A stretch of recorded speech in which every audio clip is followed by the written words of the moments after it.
Hello, everyone. Today, we're breaking down a case unlike anything we've covered before. If you think this is just another story with an obvious motive, think again. What we're about to examine is an almost unbelievable situation. A brutal crime takes place inside a tightly controlled, high-security environment.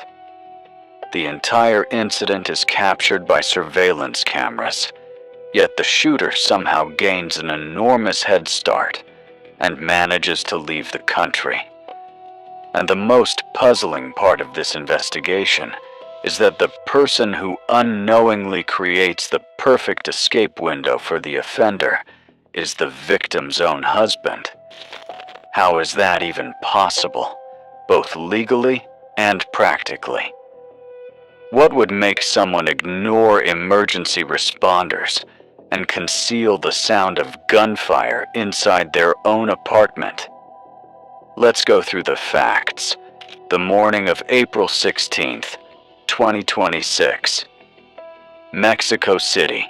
Our story takes us to Polanco, one of the city's most exclusive, upscale, and heavily secured neighborhoods. Luxury boutiques line the streets, world-class restaurants are everywhere, and the French embassy sits just a block away. This is one of the safest districts in the city. Smart surveillance systems monitor virtually every intersection, and residential buildings are staffed by security personnel around the clock.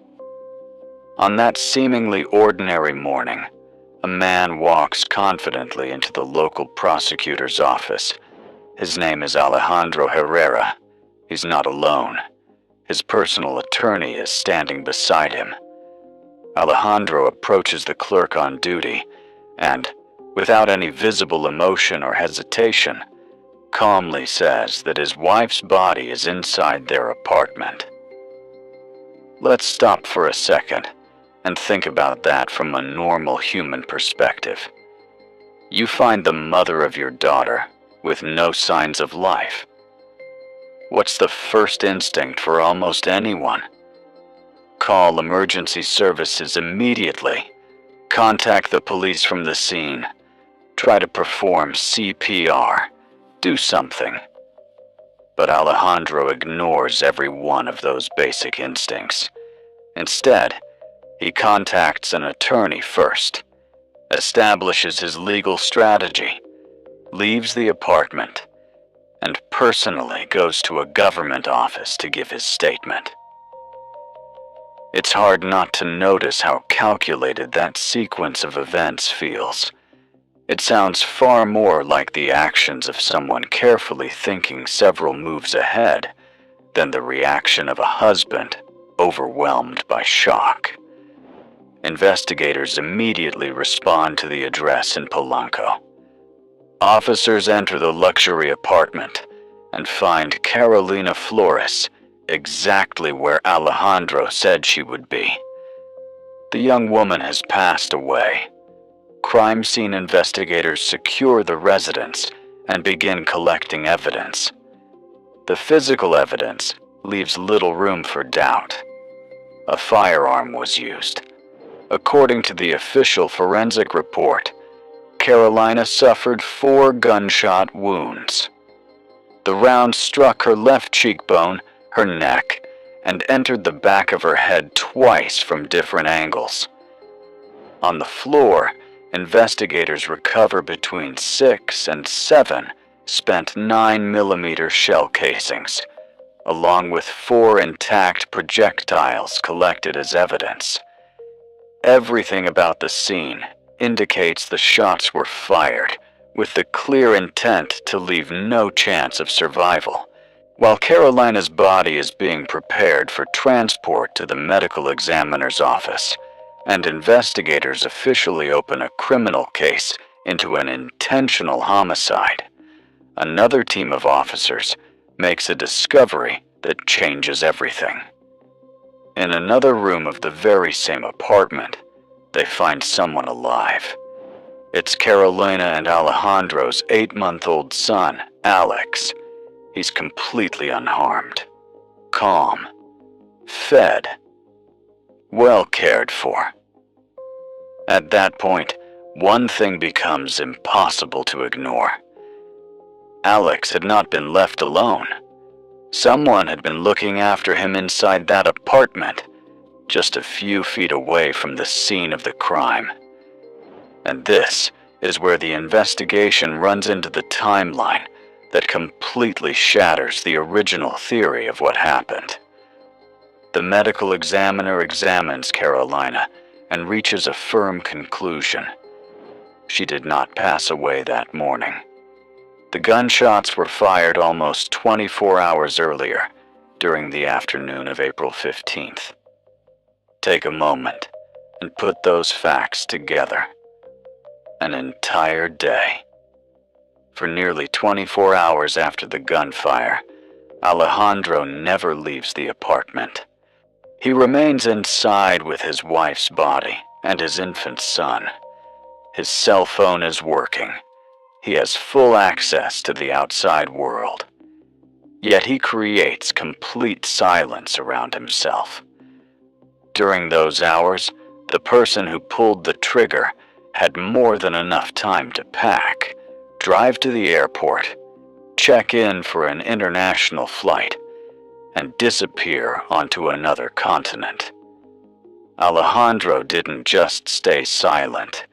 He effectively handed the offender an entire day to escape. So who entered that apartment on April 15th? And what exactly was Alejandro doing during those 24 hours of isolation while keeping himself hidden from the outside world? That's where this investigation truly begins. To understand how this deadly trap was set inside a luxury apartment in the heart of Mexico City, we need to rewind the story a few years and leave the capital behind. Our next stop is Ensenada, a coastal city in the state of Baja California, along Mexico's Pacific shoreline. This is where Carolina was born on April 4th, 1999. She wasn't someone who stayed out of the spotlight. Quite the opposite. Carolina lived a very public life. She was building a modeling career, growing her presence on social media, and steadily attracting a large and loyal audience of followers. In 2017, that hard work paid off when she earned a prestigious regional title in a major beauty pageant. She came across as outgoing, approachable, and full of ambitious plans for the future. Then, in 2021, she met Alejandro. Public records don't fully agree on his occupation. Some sources identify him as an engineer, while others describe him as a businessman. Their relationship moved quickly, and the couple decided to build a life together in Ensenada, close to Carolina's family and longtime friends. In August 2025, they welcomed their first son, Alex. On the surface, it looked like another milestone in the life of a happy young family. But Alex's arrival became the catalyst for something completely different. As investigators worked to reconstruct the growing conflict inside the household, they interviewed Carolina's closest relatives and friends. Her mother, Reina Gomez, along with several close friends, gave detailed statements about what had been happening behind closed doors. As those interviews continued, another key figure slowly came into focus. Erica Maria Guadalupe Herrera, Alejandro's 63-year-old mother. Witnesses didn't describe her as merely overbearing. They portrayed her behavior as deeply unhealthy and openly destructive. According to multiple statements, Erica repeatedly told Carolina, that she did not consider her part of the family. In her mind, there was only one real family: herself and her son. Reading through those witness statements, one thing really stands out to me. The level of psychological pressure Carolina was living under is hard to ignore. After Alex was born, the situation reached an entirely different level. Erica began trying to control virtually every aspect of daily life, from what Alex was fed to Carolina's appearance and even her weight. What started as extreme overprotectiveness gradually turned into open hostility and constant criticism. At first, Carolina genuinely tried to keep the peace. She chose diplomacy, avoided confrontation, and did everything she could to smooth things over. But it didn't take long for her to realize that there was simply no reasoning with that level of possessiveness. In December 2025, just 4 months before everything unfolded inside that apartment, the couple made a drastic decision. They suddenly left the life they had built in Ensenada and moved thousands of miles away to Mexico City. Think about how significant that decision really was.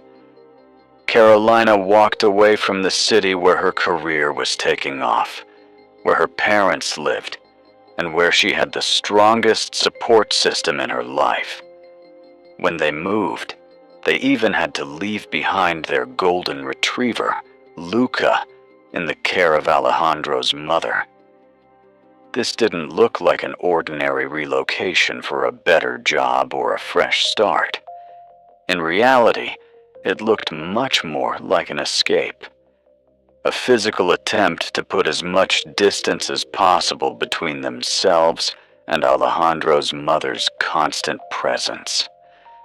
Carolina genuinely believed that putting thousands of miles between them and settling into a heavily secured residential complex in the capital would create a barrier that couldn't be crossed. On paper, the plan made perfect sense. No face-to-face contact, no more conflict. But distance rarely stops someone whose sense of attachment has become deeply unhealthy. Have you ever thought about how vulnerable someone becomes after voluntarily leaving behind everyone they know? In trying to build a safe haven in a new city, Carolina unintentionally placed herself in almost complete social isolation. And when everything finally fell apart, there was simply no one nearby who could step in for her. Now let's return to the investigator's office on April 16th, 2026. By this point, detectives have already established one critical fact. Carolina had remained inside that apartment for nearly 24 hours before authorities were notified. Now they need to find out exactly what happened during that missing day. Their immediate objective is straightforward. Get Alejandro to explain what he was doing during those 24 hours of complete isolation. It isn't until 1:35 that afternoon, after arriving at the prosecutor's office, that Alejandro makes his very first phone call. He takes out his phone and dials Reina Gomez, Carolina's mother. Reina answers, expecting what had become a familiar routine. Most of the time, either Carolina or Alejandro would video call so she could see how quickly Alex was growing. Instead, Alejandro greets her with a flat, emotionless sentence. "Mrs. Gomez, Caro is dead." The words leave her completely stunned. One detail about that phone call really stands out. There was no attempt to prepare her, no expression of sympathy, No effort to soften the news for a mother who had just lost her daughter. Just a cold statement of fact. Raina immediately breaks down, crying into the phone. In the background, she hears women talking and desperately clings to the hope that this is some kind of terrible misunderstanding. She begs Alejandro to tell her it's a cruel joke. She asks him to put Carolina on the phone. But Alejandro quickly shuts that down. He explains that the voices belong to employees at the prosecutor's office and says he's giving an official statement.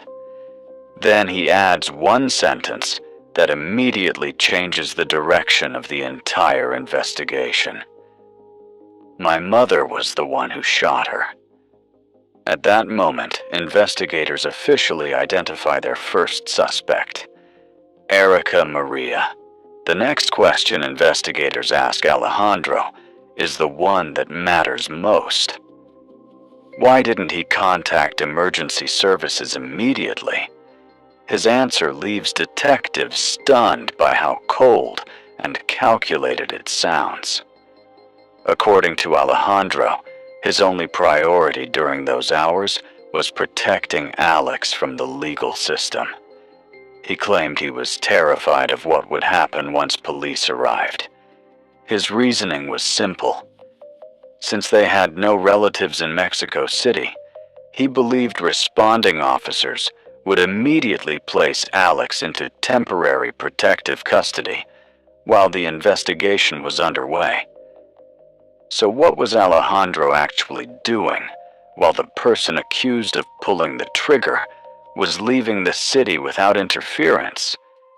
He was recording instructional videos, calmly, methodically. He used his phone to film tutorial-style videos explaining how to properly feed his son in case he was arrested and sent to jail. It's hard to process that sequence of events. In one room, his wife had lost her life. In another, he was speaking to a camera, creating feeding guides for whoever might eventually care for Alex. But the most disturbing detail from those 24 hours surfaced later. It was made public by independent attorney Blanca Yvonne Olvera after she reviewed the case files. According to those records, Alex refused to drink infant formula. Alejandro then walked over to Carolina's body. He manually expressed breast milk from a woman who was no longer showing signs of life, so he could fill a baby bottle. That single act completely changed the legal direction of the investigation. Authorities viewed the use of the victim's body in that manner as an act of desecration.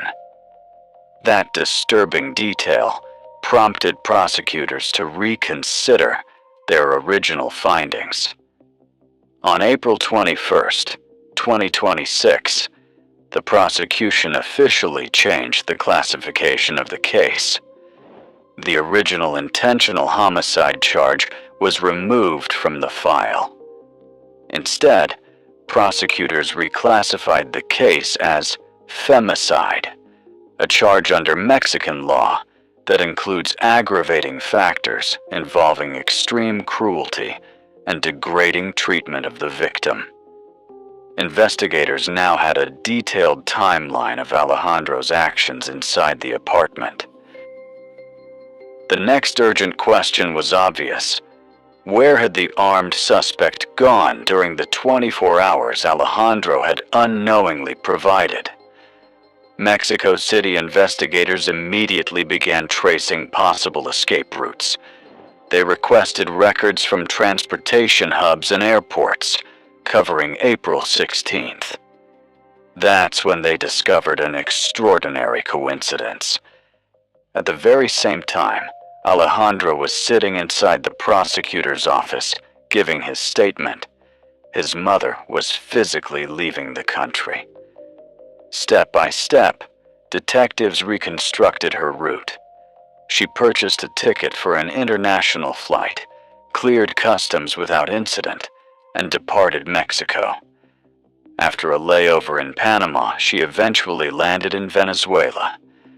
Once there, she didn't disappear into a cheap motel or a budget hostel. Instead, she quietly rented a luxury apartment. Think about how perfectly those timelines line up. One close family member spends nearly 24 hours delaying contact with law enforcement. At that very same time, the other is crossing international borders. The international search finally produces a breakthrough about 2 weeks later. On April 29, 2026, Venezuelan authorities identify Erica Maria's exact location. Officers arrive at the luxury residence where she's staying to take her into custody, but she refuses to cooperate. According to the official reports, Erica is genuinely outraged by the officers' arrival. She insists she's in her own home and hasn't done anything wrong. After physically resisting law enforcement, local authorities arrest her for refusing to comply with lawful orders and hold her for 48 hours. That brief window turns out to be critical. It gives Venezuelan officials enough time to coordinate with investigators in Mexico, confirm the international notices, and begin the lengthy extradition process. When Erica is taken into custody, investigators seize her cell phone. Soon afterward, Venezuelan journalist Justin Montilla publishes digital evidence recovered from the device. Among the files are draft messages Erica had been typing into the Notes app on her smartphone. The entries are dated April 18th. Pay close attention to that date. 3 days have passed since the shooting. The investigation in Mexico City is already in full swing. Carolina's family is making funeral arrangements. But what investigators find in those digital notes reveals a worldview that seems completely detached from reality. Erica addresses the messages to her son. In them, she expresses overwhelming relief that Carolina is supposedly recovering. She writes that she had been deeply worried about the harm that had been done, and says she's happy to learn that her daughter-in-law is expected to recover soon. It's difficult to reconcile those words with the known facts. According to the investigation, someone fires multiple shots at point-blank range. Yet in her private notes, Erica creates a version of events in which Carolina suffered what sounds like little more than a minor injury and would soon be discharged from the hospital. The drafts also contain an attempt to explain why she had a firearm in the first place. According to her own notes, the pistol was carried strictly for self-defense. She writes that traveling alone with luggage and her dog made her feel vulnerable, so the handgun was meant only to provide protection during the trip. Think about that explanation for a moment. A weapon supposedly carried for protection against a hypothetical street robbery somehow ends up loaded inside her own son's apartment. But the most significant part of those leaked notes isn't the explanation for the gun, it's the motive. In her own writing, Erica explains what made her reach for the weapon. According to her version of events, the trigger wasn't a physical threat. It was Carolina's smirk, and what she described as a dismissive tone during their conversation. Erica even wrote that she wanted to wipe that smile off Carolina's face. Think about what that means. According to those notes, an ordinary facial expression during a family argument became the reason she decided to use deadly force. For investigators, those writings became something extremely valuable. They weren't just theories anymore. They were the suspect's own words describing her state of mind and what she claimed motivated her actions. Now detectives had only one major piece of evidence left to examine: the hidden video recording from inside the apartment. It was time to reconstruct, second by second, what happened on April 15th. Now that we've gone through the messages, it's time to close the final gap in the timeline. To reconstruct the events inside the apartment, investigators seized the recording from that hidden camera. We return to Wednesday, April 15th, the day the shots were fired. The family's normal routine is interrupted by a call. The building's security desk receives a notification. Alejandro's mother has arrived downstairs without any warning. She's carrying luggage, a bag of dog food, and the family's golden retriever, Luca. The security guard asks her to wait in the guest lobby. A short time later, Carolina and Alejandro return from shopping.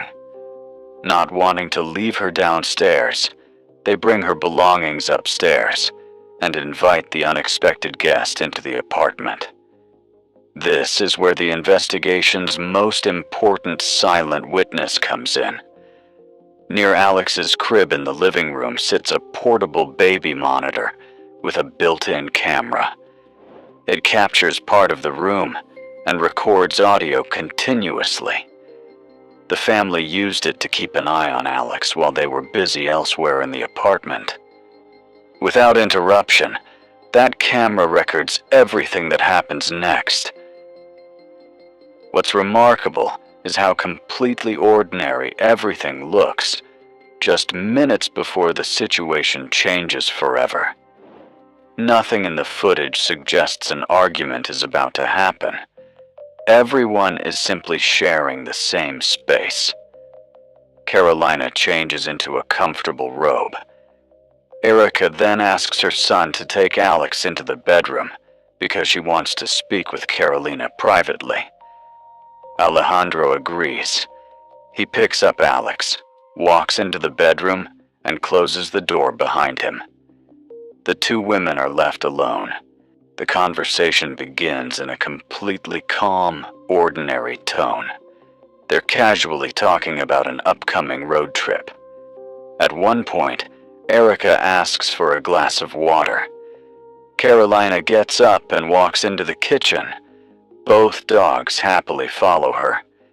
The kitchen sits outside the camera's field of view, but Erica's actions remain perfectly visible. She slowly stands up from her chair, slides her hands into her pockets, then carefully looks around, checking whether her son's bedroom door is closed. Once she's certain no one is watching, she takes a few steps and walks out of frame. From that moment on, only the microphone tells the story. 6 loud gunshots echo through the apartment. Only one of the family's small dogs runs back into view, clearly terrified. The golden retriever never returns. According to investigators, the dog was struck by a bullet alongside Carolina. Carolina never comes back from the kitchen. Immediately after the gunshots, the bedroom door opens. Alejandro walks into view. The recording captures his reaction. He doesn't rush to check for signs of life.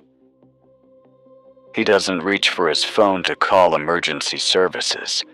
Instead, in a calm, almost emotionless voice, he asks, "What have you done? Are you out of your mind?" The response that follows becomes one of the most significant pieces of evidence in the case. "Your family is me." You belong to me. She took you away from me. After saying those words, Erica picks up her coat, opens the apartment door, and walks away. One question still remains difficult to explain. This is a luxury residential building. The sound insulation isn't perfect. 6 gunshots ring out inside an apartment, yet not a single neighbor on that floor reacts. No member of the security staff calls for police. No immediate response follows. The sounds simply fade into the background, leaving one man alone inside a locked apartment with Carolina's body. And we already know what he chooses to do with that silence over the next 24 hours. On April 17th, 2026, Carolina's body was released to her family for burial. Officials in her home state publicly promised their full support. But by then, carefully worded government statements were no longer enough to calm public outrage. The moment footage from the baby monitor found its way online, the investigation stopped being just a criminal case. It became a nationwide public debate. On April 25th, thousands of people marched through the streets of Ensenada. The demonstration stretched from the Center for the Arts to Revolution Park. And who do you think became the primary focus of that public anger? Not the woman accused of pulling the trigger, whose actions were documented on video. Instead, much of the public's attention turned to Alejandro. On social media, public pressure on prosecutors quickly reached another level. People began demanding that investigators examine whether Alejandro played any role in what happened. Many called for prosecutors to review bank records and determine whether any large life insurance policies had been taken out in Carolina's name shortly before the move to Mexico City. When a husband voluntarily gives the person accused of the crime an entire day's head start, it's not surprising that people start asking difficult questions. As of today, Alejandro has not been formally charged with any crime. But in the court of public opinion, many people have already reached their own conclusions. This case is far from over. Erica Mariah remains in custody in Venezuela, while the extradition process moves through the legal system. Alex has been left without his mother. Carolina was only 27 years old. By all accounts, she was simply trying to establish healthy personal boundaries and protect the people she loved from someone else's escalating obsession. Instead, that decision ultimately cost her her life. I'll continue following every legal development in this case. As soon as the court reaches a decision regarding Alejandro's legal status and the extradition process moves forward, we'll break down every new detail together. And until then, pay close attention to the warning signs in the people around you. Ignoring them can sometimes have consequences no one ever expects.